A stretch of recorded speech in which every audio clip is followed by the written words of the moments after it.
फिलिस्तीन और इजराइल का मुद्दा पूरी दुनिया में छाता जा रहा है।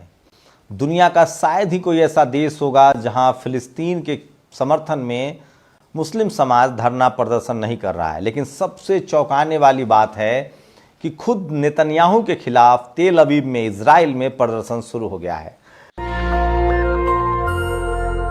नमस्कार, मैं शंभू कुमार सिंह और आप देख रहे हैं नेशनल दस्तक। भारत की राजधानी दिल्ली में इजराइल के समर्थन में एक प्रदर्शन हुआ, लेकिन वहीं आप देखेंगे तो दुनिया के देशों में, लंदन में, अमेरिका में, खुद इजराइल में बेंजामिन नेतन्याहू के खिलाफ एक बड़ा प्रदर्शन हुआ और उन प्रदर्शनकारियों ने कहा कि नेतन्याहू अपनी कुर्सी बचाने के लिए देश को युद्ध में झोंक रहे हैं और वो किलर हैं। दरअसल फिलिस्तीन और इजराइल का विवाद लगभग एक दशक से ज़्यादा पुराना नहीं है। ये लगभग 50 साल पहले से मामला चल रहा है, 75 साल लगभग होने वाले हैं। कहा जा रहा है कि धीरे धीरे फिलिस्तीन एक स्वायत्त कंट्री था, वहाँ इजरायलियों ने बसना शुरू किया, यहूदियों ने, और वो धीरे धीरे कब्जा करता चला गया। उसके बाद हमास को लेकर एक बार फिर से मौका मिल गया। कहा जा रहा है कि शुरुआत में हमास ने इजराइल में घुसकर हमला किया, लेकिन सवाल लोग पूछ रहे हैं कि जो इजराइल इतना टेक्नोलॉजी का दम भरता है, जिसके पास इतने अत्याधुनिक सज्जा सामान है, उसके बगैर इजाज़त के परिंदा पर नहीं मार सकता है।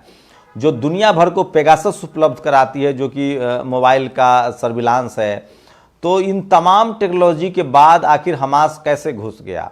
तो क्या ये जानबूझकर प्लानिंग थी बेंजामिन नेतन्याहू की? क्योंकि हाल के दिनों में देखेंगे तो इजराइल की पकड़ ढीली, बेंजामिन नेतन्याहू की इजराइल पर पकड़ ढीली हुई है। लगातार वो जुडिशरी पर कंट्रोल करने की कोशिश कर रहे थे। उसके खिलाफ 1 महीने से ज़्यादा समय तक इजराइल में प्रोटेस्ट चला था।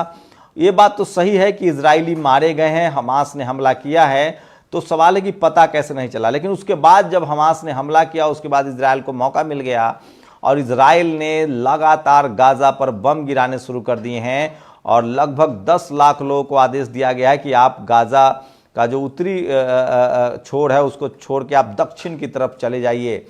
एक टेलीविज़न में, CNN के एक टेलीविज़न में एक सैनिक का इंटरव्यू वायरल हो रहा है, जिसमें वो सेना का जवान कह रहा है कि हमास के साथ साथ हमें फिलिस्तीनियों को वहाँ से खदेड़ना है, भगाना है। कहा जा रहा है कि अब ज़मीनी हमला भी शुरू होंगे। फिलिस्तीन ने आदेश दिए थे, इजरायलियों ने आदेश दिए थे कि फिलिस्तीन वालों निकल जाओ। कहा जा रहा है कि एक ही रास्ता है जिसके सहारे वो बाहर निकल सकते हैं, और कल वहाँ बम भी गिराया गया जब लोग निकल रहे थे।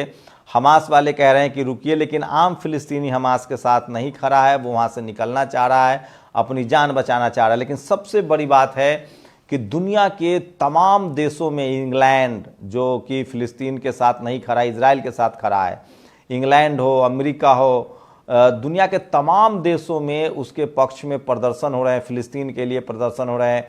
यूनाइटेड नेशंस ने भी कहा है कि ये ठीक तरीका नहीं है।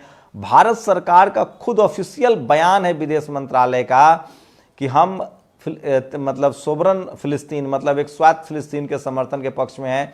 प्रधानमंत्री ने आतंकवाद के खिलाफ इजराइल के कार्रवाई का भी समर्थन किया है। लेकिन वहीं आप दुनिया भर के मुसलमानों को देखेंगे तो वो लगातार फिलिस्तीन के पक्ष में अपनी बात कह रहे हैं। वहीं इजराइल जो है, दरअसल फिलिस्तीन जो है वो लेबनान, सीरिया, तुर्की, इन देशों से घिरा है। ये सब मुस्लिम कंट्री हैं और उनसे उनको समर्थन की उम्मीद थी, लेकिन ऐसा होता हुआ नहीं दिख रहा है। वहीं ईरान को लेकर भी लगातार मसले बढ़ते जा रहे हैं। तो सोचिए, जितने मुस्लिम कंट्री है उनकी पूरी सिंपैथी है, मुस्लिम समाज की सिंपैथी है, और इजराइल के खिलाफ प्रोग्रेसिव लोगों का भी आंदोलन शुरू हो गया है। तो सोचिए किस तरह से पूरी दुनिया में इजराइल के खिलाफ प्रदर्शन हो रहा है। वहीं सबसे चौंकाने वाला है कि खुद तेल अवीव में, जो इजराइल का सबसे बड़ा शहर है, राजधानी है, वहां भी प्रदर्शन शुरू हो गया है और लोग कह रहे हैं कि नेतन्याहू किलर हैं। तो डेमोक्रेटिक सिस्टम के लोग हैं और लोग कह रहे हैं कि ये जानबूझकर नेतन्याहू ने देश को जंग में धकेल दिया है ताकि वो अपनी सत्ता बचा सके। तो पूरी दुनिया के देशों में फिलिस्तीन के पक्ष में प्रदर्शन हो रहे हैं, आम फिलिस्तीनियों से लोगों की सिंपैथी है। भारत में भी लबोलुआब यही स्थिति है। वहीं यूपी में 2 लोगों की गिरफ्तारी भी हुई है फिलिस्तीन के समर्थन करने पर। यूपी सरकार ने साफ कहा है कि जो लोग भी इस मामले पर भारत सरकार के स्टैंड के अलग बोलते हुए नजर आएंगे, हम उन पर कार्रवाई करेंगे। 2 लोगों की गिरफ्तारी भी हुई है। वहीं लोग कह रहे हैं कि आप हमास के खिलाफ कार्रवाई कीजिए, हमास से कोई लेना देना, लेकिन आम फिलिस्तीनियों के साथ सिंपैथी है जो सोशल मीडिया पर देखा जा रहा है। आज दिल्ली में भी एक प्रेस कॉन्फ्रेंस हुई है, उसमें भी लोगों ने फिलिस्तीन के पक्ष में सॉलिडारिटी दिखाई है। वहीं सोचिए दुनिया के तमाम देशों में फिलिस्तीन को लेकर जो है वो लोग सिंपैथी दिखा रहे हैं। लेकिन भारत में इजराइल के पक्ष में भी एक प्रदर्शन हुआ, ये भी एक दूसरा पक्ष है। जो राइट विंग है, जो बीजेपी के समर्थक है, वो इजराइल के साथ बने हुए हैं। लेकिन वही दुनिया भर के देशों में जो है फिलिस्तीन के खिलाफ, फिलिस्तीन के पक्ष में हवा बह रही है और इजराइल के खिलाफ है लोग। लेकिन अगर डिप्लोमेटिक रूप से बात करें तो सबसे मजबूत कंट्री में, आप सबको पता है, यूरोप के लगभग देश जो है, अमेरिका, जर्मनी, ब्रिटेन, फ्रांस, ये वो देश हैं जो आधुनिक देश हैं, ताकतवर देश हैं, ये इजराइल के साथ खड़े हैं। वहीं एशिया में सबसे ताकतवर देश माना जाता था पहले रूस, वो उसने समर्थन किया है फिलिस्तीन का, कहा कि वहाँ गलत हो रहा है। लेकिन चीन ने अब तक कोई स्टैंड नहीं लिया है। तो रूस की स्थिति भी बहुत अच्छी नहीं है आज के समय में, यूक्रेन युद्ध की वजह से उसकी हालत खुद ही खस्ता है। ऐसे में चीन पर सबकी नज़र है कि अगर, लेकिन लोग कह रहे हैं, जानकार कह रहे हैं कि रूस ने जो भी बयान दिया है उसमें चीन की सहमति होगी, क्योंकि एशिया में चीन और रूस का जो डेडली कॉम्बिनेशन है वो बना हुआ है। पूरी दुनिया में चीन ही एक ऐसा देश है जो अमेरिका के पैरेलल चीज़ें खड़ा कर सकता है। इसलिए कहा जा रहा है कि हो सकता है चीन देर सवेर फिलिस्तीन के साथ आए, क्योंकि चीन जो है वो लगातार अपना विस्तार कर रहा है। खासकर मिडिल ईस्ट, जो कि भारत का सबसे बड़ा समर्थक हुआ करता था, भारत के लिए सबसे बड़ा बाजार भी था, भारत के लोगों को नौकरियां भी मिलती थी। श्रीलंका हो, नेपाल हो, ईरान हो, ये तुर्की हो, इन सब देशों में चीन अपनी घुसपैठ कर रहा है। वो अपने उसको मार्केट में तब्दील कराइए। वो देश थे मिडिल ईस्ट और साउथ ईस्ट एशिया जो भारत के साथ अच्छे टच में थे, लेकिन अब वो चीन के संपर्क में है। तो चीन लगातार अपना विस्तारवादी जो नज़रिया है वो अपना रहा है, और हो सकता है कि इजराइल की कीमत पर वो फिलिस्तीन के साथ जाना चाहे, ताकि जो ईस्ट मिडिल ईस्ट है, जो मुस्लिम्स कंट्री है, उसमें वहाँ और उसका बाजार बड़ा हो। लेबनान हो, सीरिया हो, तुर्की हो, ईरान हो, इन तमाम देशों की सिंपैथी जिस तरह से है, क्योंकि आपको पता है कि जो अमेरिका है, रूस, जापान, अमेरिका, और उसके बाद आपको बता दें कि फ्रांस, जर्मनी, ये सब चीन के विस्तारवाद के खिलाफ हैं। ऐसे में मुस्लिम कंट्री की तरफ चीन देख रहा है, और हो सकता है कि वो देर सवेर अपनी बात कहे। लेकिन एक बात तो तय है कि जो बाजारवादी देश होते हैं वो कोई स्टैंड नहीं लेते हैं। रूस ने फिलहाल स्टैंड लिया है, वो फिलिस्तीन के साथ खड़ा है, लेकिन वो युद्ध में शामिल नहीं हो सकता है, क्योंकि उसकी हालत खुद ही खस्ता है, यूक्रेन में फंसा हुआ है मामला।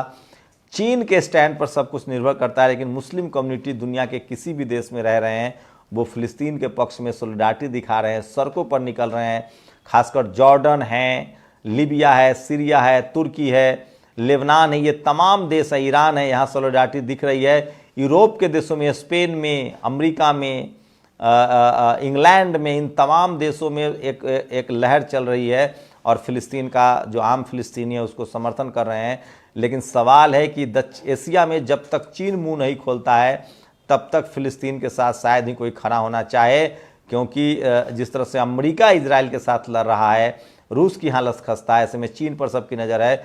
फिलहाल भारत सरकार जो है वो अपनी पॉलिसी को वो नज़र बनाए हुए हैं, और भारत अपना स्टैंड जो है मध्यमार्गी का ले रहा है। वो सोबरन फिलिस्तीन के साथ भी है, और आतंकवाद के मामले पर इजराइल के साथ भी है। आप लोग की क्या प्रतिक्रिया, अपनी प्रतिक्रिया जरूर दीजिए। शुक्रिया। नेशनल दस्तक की आपसे गुजारिश है कि अगर इसको बचाना चाहते हैं तो नेशनल दस्तक को सब्सक्राइब करने के लिए रेड कलर के सब्सक्राइब बटन को दबाएं, फिर बेल आइकन की घंटी दबाएं। नेशनल दस्तक को बचाने के लिए बहुत जरूरी है कि हर खबर को शेयर करें, लाइक करें, कमेंट जरूर करें।